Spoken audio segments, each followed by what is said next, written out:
Good morning. Welcome to Viking Preparedness. I am Pastor Joe Fox. You know, cold is relative, right?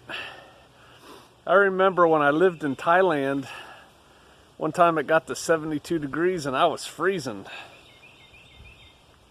I just checked the weather. It's 37 degrees out.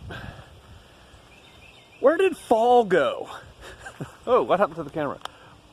Hold on. Where did fall go? Because 37 degrees is winter in the Ozarks. Yeah. And I'm chilly. I don't even have my winter clothes out yet. The inside of my house this morning, I checked it right before I walked out here. We have a thermometer on the wall. 55 degrees. Little brisk in there. So, my wood stove, the gasket came off over the summer, over part of it. And so I was going to fix it. It's on the list. But I woke up this morning, it's like, okay, we're having a fire tonight because it's going below freezing tonight. And so the gasket material says let it cure for 12 hours. So tonight we'll have a fire. But our house is a little chilly right now. We have alternate heating methods, and if my wife complains, if you could even call it complaining, I'll fire up the Buddy propane heaters and we'll be fine. Okay, my dogs aren't liking it either. You want to see them? Can you see them back there? What's up, puppies? Woohoo! All right, I want to talk about a couple things today. First thing, boy, y'all got energized on the Kurds in Syria and us pulling out thing, didn't you? I said I was of a couple minds on it. And actually, I think y'all have kind of swayed me a bit. And that is this. I don't think we should be in the Middle East fighting any wars either. And that's how I said, you know, and I think I kind of said something to that effect. Right now, we're exporting more oil than anybody. So we're good on oil. On the one hand. On the other hand. But here's the deal. We made a deal with those guys, the Kurds. And so, yeah, I would like to leave the Middle East, but I'd like to give Turkey a black eye first. Boom! Oh, yeah, I would. Because that's going to come back and haunt us, the Turks. You watch. But I'm a loyal guy. I really am. It's like one of my core things. And, you know, if we shake hands and I look you in the eye and say, this is how it's going to be, that's how it's going to be. If I tell you I'm your friend and I got your back, I got your back. And it doesn't sit well with me when we as a country go back on that. And then I laugh and go to my other side and it's like, country.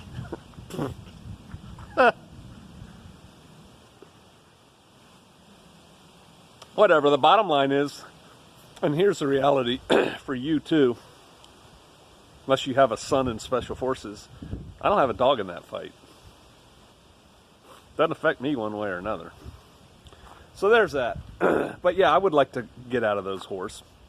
I disagreed with some of you, though, who said we should only be defending our borders or something along those lines. It's a new modern world. You don't want to defend your home from your mailbox. Remember that? That's a principle. Yeah, it works the same way. I'd rather kill people and blow things up over there instead of right here. So there's that. But having said that, I'm not afraid of the Turks, so. Okay. One more thing before we get going.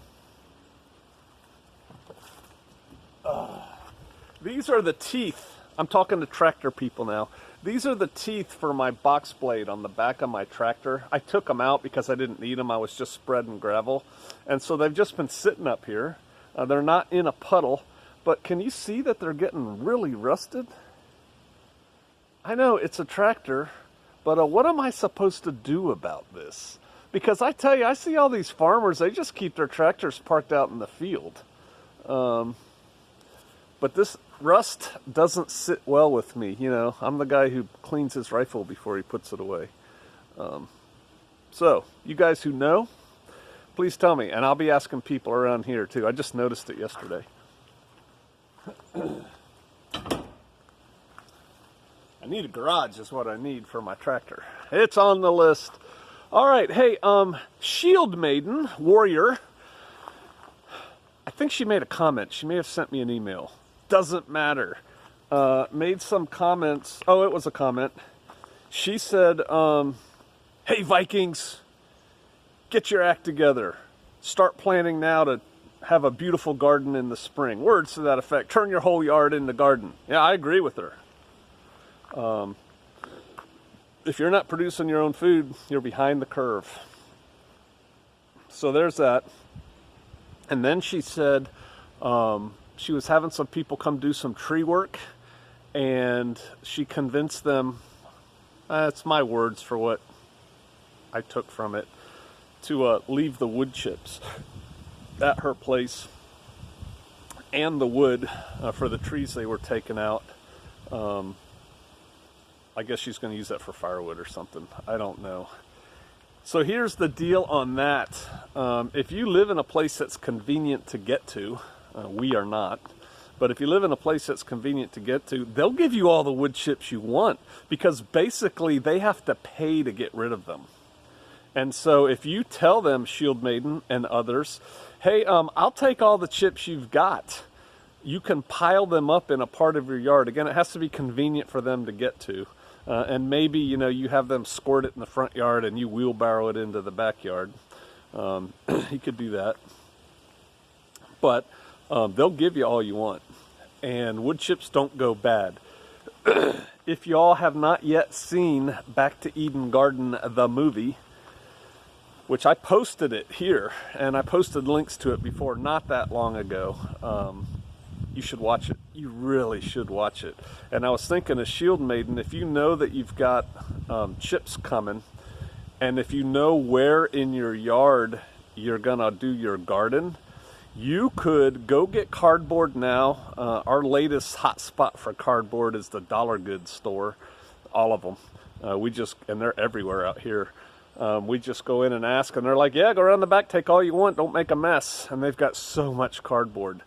And so you could, Shield Maiden, lay the cardboard down where you wanted to do a garden and have them squirt all the chips right there. Now, it'll be a bigger pile than you need, but as you're taking them off and laying down more cardboard elsewhere and doing that, you've already got that part of your garden squared away.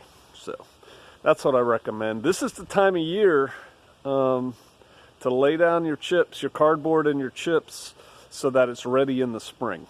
And I know that from personal experience. We did that in Kansas. Laid it on top of really clayey soil in November, early November, and put chips on it. And the next spring, it was good to go. We grew lovely tomatoes in there. So, yes, food. Where are you guys set on food? I'm getting off politics a little bit today. I know I started with politics, so there'll probably still be comments on that. But I'm kind of done with politics for a while. It disturbs my shalom, man.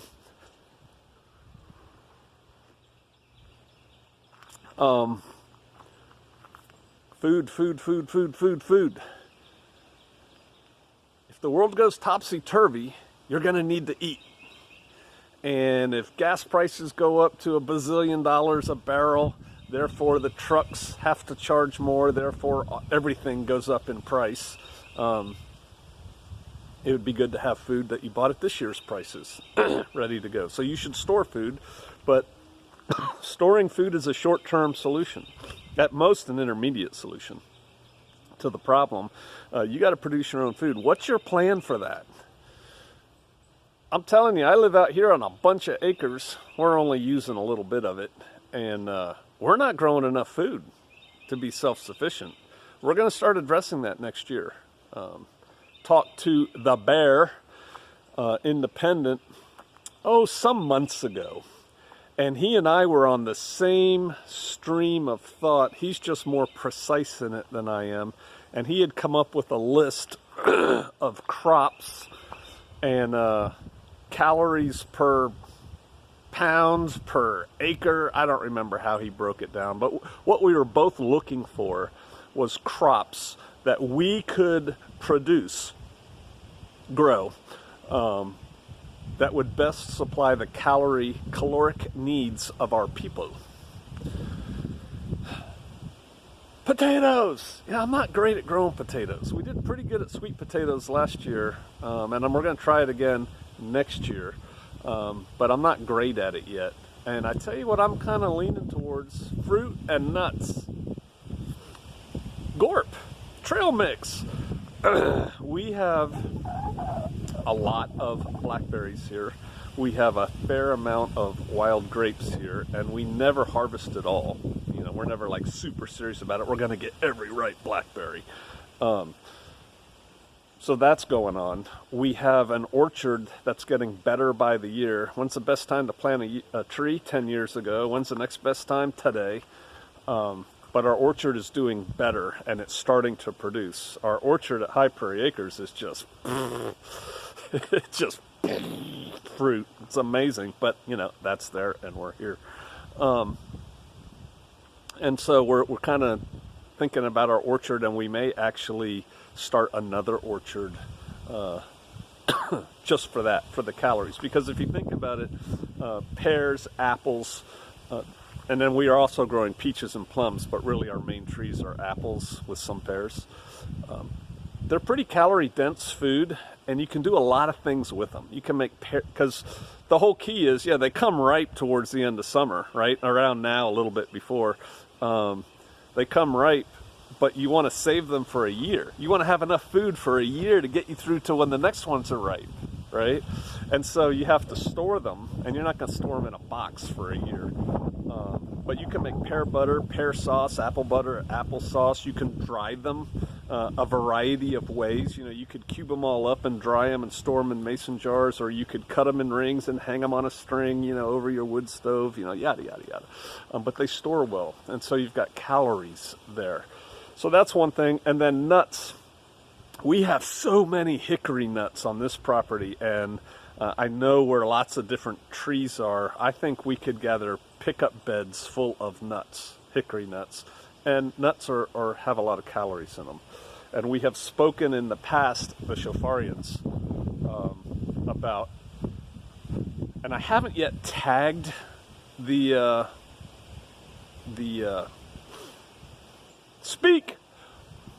speaking fluid is indicated. I haven't tagged the hickory trees yet, and we don't have very many walnuts here. In this region, we have a lot of walnuts. My neighbor has, you know, bazillion walnuts, but I haven't found a whole lot of walnut trees. But we have a lot of hickories, and I haven't tagged them yet, but I know where a lot of them are. And we're thinking what we'll do, and I'll probably buy some, just set them aside for the purpose, is take tarps and spread tarps out underneath the hickory trees late summer when all the nuts start dropping. And then every day send a kid, 2 kids, down and out and about to check on the hickory trees and gather all the nuts that fell overnight. Maybe twice a day if they start falling a lot. Hey, go down and check the 3 trees. You, go check those 2 trees. You, go check those 4 trees. Gives them something to do. So we may do that and then bring them back and then start like a little cottage industry of, you know, people are shelling them and people are crunching them and stuff like that. So that's kind of my plan as it sits right now for extending food. And of course, blowing out the garden. And we're continuing to make our garden bigger, and and we have never maximized the garden we have, the space. We have never like filled it up, but for more people, we're going to need more food. So what are your plans? That's what I'm doing. And then of course we got the critters. What are your plans? Why don't you try putting some of them into action? Even if you can't go full blown for whatever reason, full bore, do a little bit of it. You know, wherever you are, you should grow things. We have, again, I'm telling you what I do. Everywhere we've lived, we've grown food. We lived in military quarters in Hawaii where you were not allowed to grow a vegetable garden in your yard. And in Hawaii, man, it's like you can pick something off a tree or off a bush and stick it in the ground and it basically grows. I mean, it's amazing there. And the one thing you were allowed to have was bananas. And so we had banana trees that produced fine. And the other thing we did is everybody had little flower beds next to their sidewalks. We just filled our flower beds with tomato plants and a couple, like, I don't know, what are the yellow flowers that keep rabbits away? There are no rabbits in Hawaii, but you know what I'm talking about, right?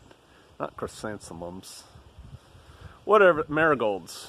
Planted some marigolds or something, you know, da-da-da-da-da. So it looked like a flower garden, and nobody ever gave us crap about it. But we were growing tomatoes. Knowing what I know now, we could have grown more. Could have done guerrilla gardening. But you should be growing food. Please grow food. Somebody made a comment to my statement. I guess I wrote up a piece for the Warriors, Jarls, and Berserkers on the Romanian village video.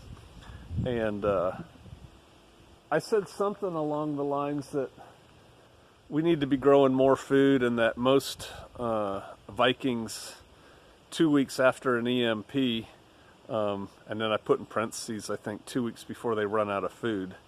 And somebody wrote back to me and said, what, are you saying most Vikings only have 2 weeks of food? No, I'm getting the sense that most Vikings only have about a month's worth of food. Food stored up. That saddens me. Big sad face.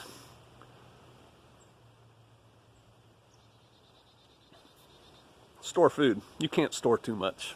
But what I'm focused on now is producing food. And even if you plan, you know, you're living in, God, I feel bad for you, Northern Virginia. And you planning on bugging out to, you know, I don't know, Western Pennsylvania. That's your plan. You should still be growing food in Virginia. Even if it's a different bioregion or something where you're going to, the experience is worthy. Gardening. It's not like people who don't garden don't know. You don't know what you don't know if you don't garden. If you don't try and grow vegetables, all the different things that go into it. And you can make it easy, you can make it hard, you can make it scientific, you know, and anal, we're going to do this, and this, you can, or you can just kind of go with it. There's a lot of ways to do it, but the bottom line is reading about it and flapping your gums about it isn't putting food on your table. So please, get out there and start gardening one way or another. If you like raised beds, go for your bad self, you know? Awesome. Do raised beds. If you like Back to Eden, awesome. Do that. If you like hygge culture, do that. I don't care, you know, whatever works for you. Please grow food. Please start getting good at it. And it's too late now in the main, but knowing where the wild edibles are in your area, even if you live in suburbia, is a good thing. Heck, I don't live in suburbia. I live in the boonies, and my wife has already identified things like this one huge persimmon tree. She identified it a couple years ago, growing on the edge of somebody's pasture, and they actually mow it near the road. And she stopped and talked to the lady one time and said, hey, that's a lovely persimmon tree. Do you mind if I pick some of them up? Because they had just fallen. And the lady said, take all you want. That's a huge source of food right there. How much do you want to put up? How much do you want to dry? How much do you want to can? All right. So yeah, the vegetation around here is going to change after tomorrow. It's supposed to freeze tonight, and already things like my poke, I'll show you, is wilting and getting ready to die. That'll be gone tomorrow. So yeah, I'm cold.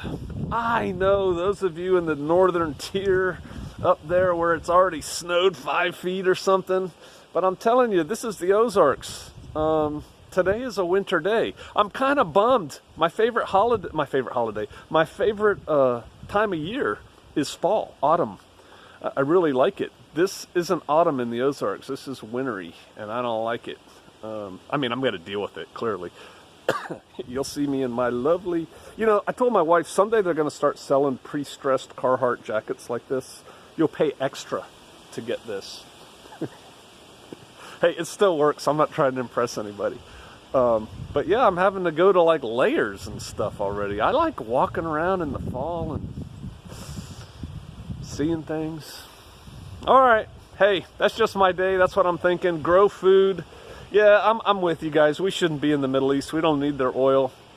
And if they give us too much problem, turn the whole thing into glass and just drill right through the glass to get what we need. You know, whatever. I'm with you on that. Having said that, though, the SF guys, there's actually relatively very few. I know I'm back on it, right? There's relatively very few U.S. troops in Syria.